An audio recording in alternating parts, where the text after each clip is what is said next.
there should be a real public understanding of the dangers of these plastics and microplastics getting into your body too. It's just so weird that we've developed this entire society based on this petrochemical product that ultimately gets into your body and has negative effects. So the microplastics are possibly an issue. It's not quite clear yet whether they are, but that's a concern, and that's certainly something we should look at. But also remember, pretty much everything else that you have with plastics is incredibly useful, right? It packages, True. which actually reduces loss of pretty much anything you can think of dramatically. And of course, through COVID, we realized it's a really good thing to have one-use plastic stuff. Yeah. So again, most things in the real world are both a problem and a benefit.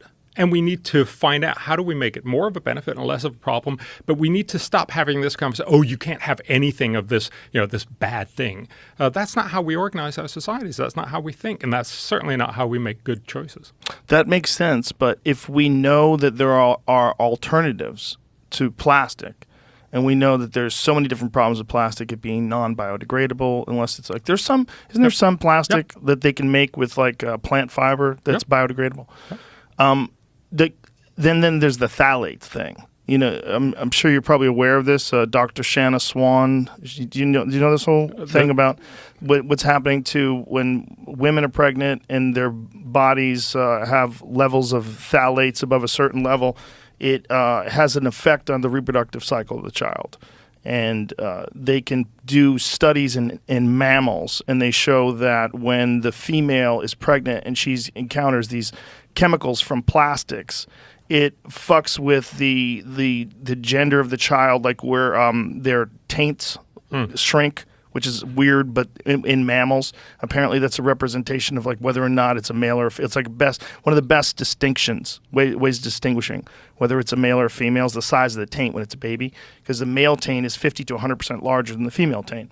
She's hilarious. She's got a really funny thing on her Instagram about because it also causes a decline in sperm production. Yeah. And so her way of approaching it that's funny is she has the jizz quiz, and she does this thing. She's like this adorable like petite lady who is a brilliant doctor, but she's kind of being funny and at the same time like sounding the warning shot, like, hey, this is fucking with human beings' reproductive cycles. And since the invention of petrochemical plastics that we use in basically everything, from that point to today, there's a very clear drop in fertility rates, a very clear drop in male sperm count, a very clear drop in penis and testicle size. And with females, there's higher rates of miscarriages.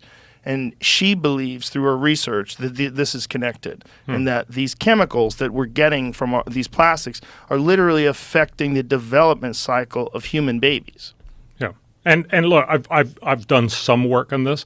And the thing you have to worry about. So we should definitely be concerned about that these things. That sounds things. like a giant issue. And we should certainly be looking at it. The best data, as I understand this, is the fact that sperm counts have gone down dramatically over the last 30 to 40 years.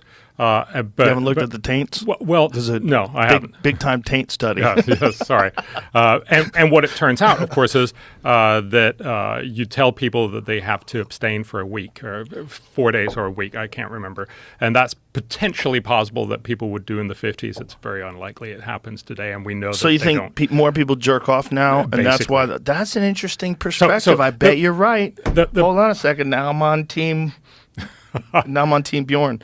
That makes sense. The point is not that we shouldn't be concerned about issues and that we should be investigating things, but you also got to remember our civilization is actually really, really good at making sure that we are concerned about all the different things. And how do we know? Because we live much longer. This is one of the things I think almost everyone forgets. In 1900, the average life expectancy on planet Earth was 32 years.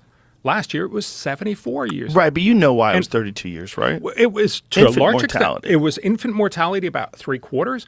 But what's happening is still that it goes up. So this is a fantastic statistic. Sure. You're going to be surprised about this. So even in rich countries, it goes up for every year you live. It goes up 3 more months.